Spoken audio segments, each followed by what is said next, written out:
exercises in buck passing and things like this. So that I think is now what's going on with Iran. I mean, if you want to just put a headline over the Iranian situation, you could say that if you had regime change in Iran, one of the first things that a new puppet state in Iran, controlled by the U.S. and the British, would do is to cut off the oil to China. And similarly, if you have a revolution in Saudi Arabia, they might have a revolution in Saudi Arabia. The goal of that would be to cut off the oil to China, because that is the geopolitical sense of this entire thing. Yeah, stay there. Again, they use revolution, whether it's anti-religious or pro-religious, it doesn't matter. They'll do it to break down and control any group they can. I want to look at the different characters involved in what's happening in Iran and where you see that going.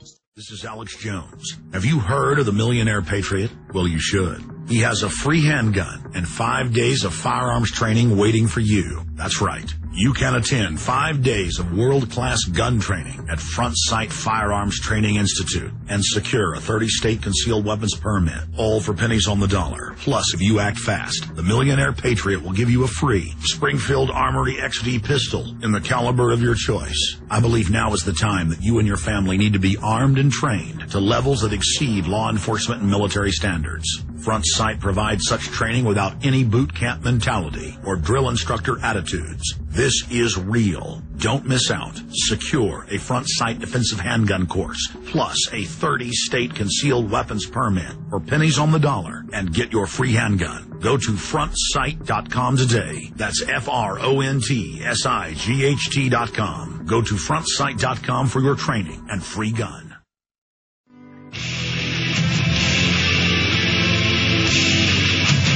We are back live with Webster Tarpley with us well into the final hour.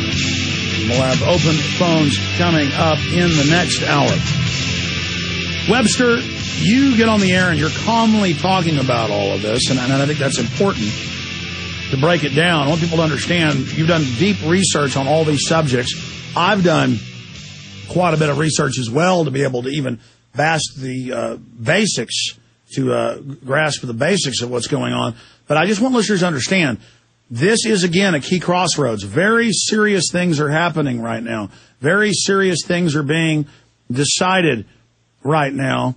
And so I don't want to just talk about what their goals are in Iran or Pakistan or going west in Georgia or going east again in North Korea. I want to talk about where you see it going. I mean, is it going well for them? Just as a layman studying this, it looks like things aren't going well in Iran, that the goal was to demonize Iran for military strikes, perhaps in the future, to kind of sell the outside world on that as one option. Another option is to try to put in the former prime minister who was hooked into the CIA and different black ops, who's actually a hard-liner and goes with the corrupt inner mullahs versus Ahmadinejad. And that they do want to install him, and he has been anti-Russia in the past, to kind of strike a deal with the mullahs, but certainly that deal has been rebuffed. It's not being accepted. I mean, this is very, very murky. We know the CIA and MI6 are on record in there fomenting this and coming up with the classic color revolution and admittedly doing it, but what are the goals? Are they going well? Who are the factions? Because people want to hear that from you. Well, remember, the Brzezinski tradition, and this is just normal imperialism, right? The neocons make you forget what a normal imperialist looks like. The Brzezinski tradition is you don't attack anybody. You sit back and play other countries one against the other. They have a name for this. It's called buck passing. In other words, if you want to do something bad to China, don't do it yourself because there might be blowback.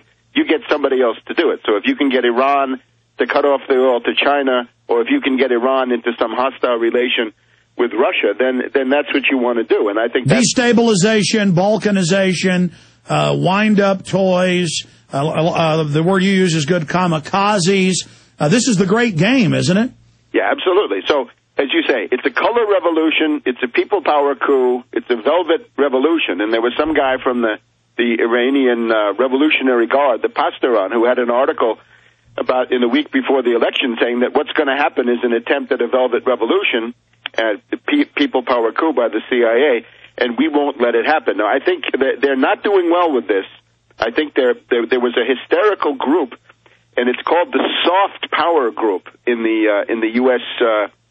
Foreign policy community. The Soft Power Group says, we don't want the neocons and their stupid military methods. We want to use trickery, guile, subversion, soft power. We can do more with less.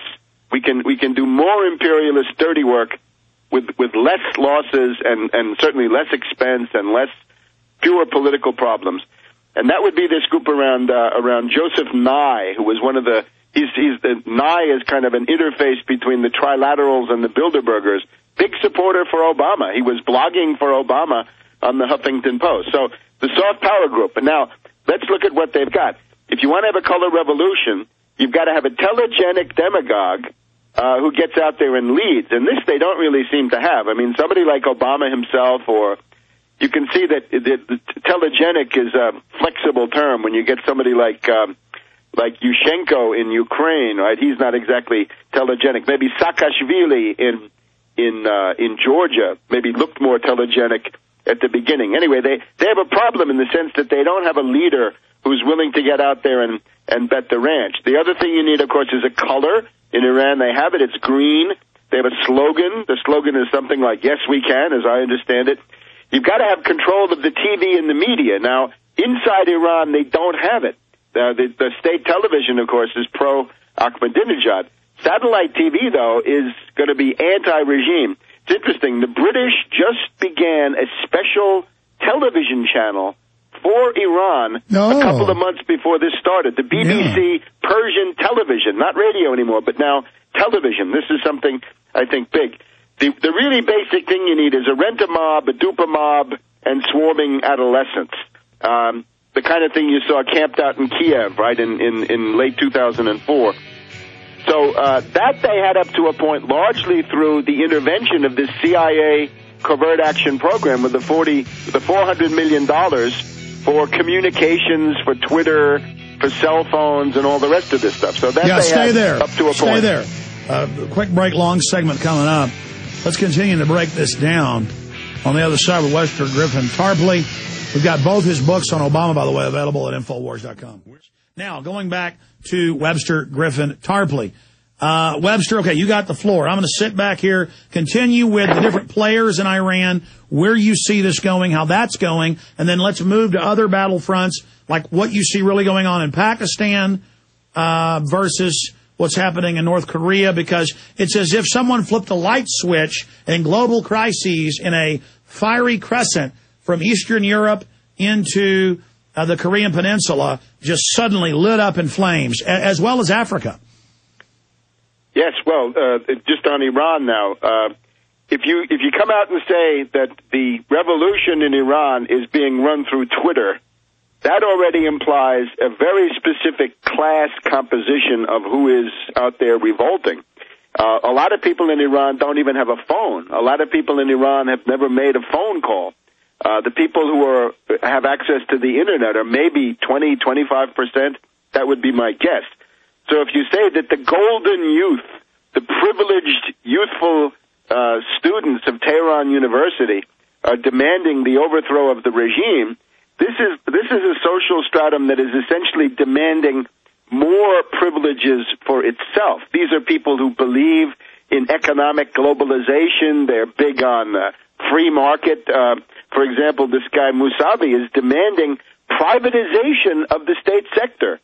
Typical IMF, International Monetary Fund, shock therapy demand. He's demanding freedom on the Internet. Well, to the average peasant or poor worker, there's no such thing as freedom on the Internet because they don't have the Internet. And I think this points to the limitation of what they're doing in Iran. It reminds me a little bit of this Cedars revolution that they tried in Lebanon a little while ago, where you had the rich Christian Maronite jet set driving up in Porsches and BMWs, if not Rolls Royces and Lamborghinis, and saying, "Oh, we're really hurting. We've got to get Hezbollah out of Lebanon." It's this kind of a situation.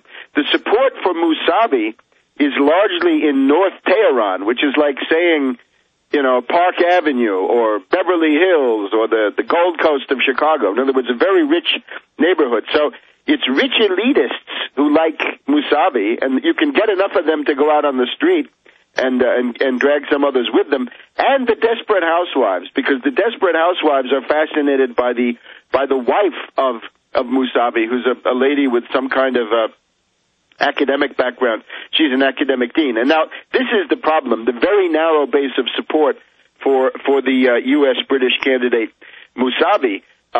Normally, you have to have a public opinion poll. The classic way you do a color revolution is an oppressive regime has an election, and then you get your swarming adolescents, you get your rent-a-mob and dupe-a-mob of young people and rich elitists out in the streets, camping in the main square of Kiev, things like this, and they demand the overturning of the election, as they're doing now, based on the idea that vote fraud took place. Well, how can you prove vote fraud? In this case, there's absolutely no proof. There's no suggestion of how you can prove vote fraud.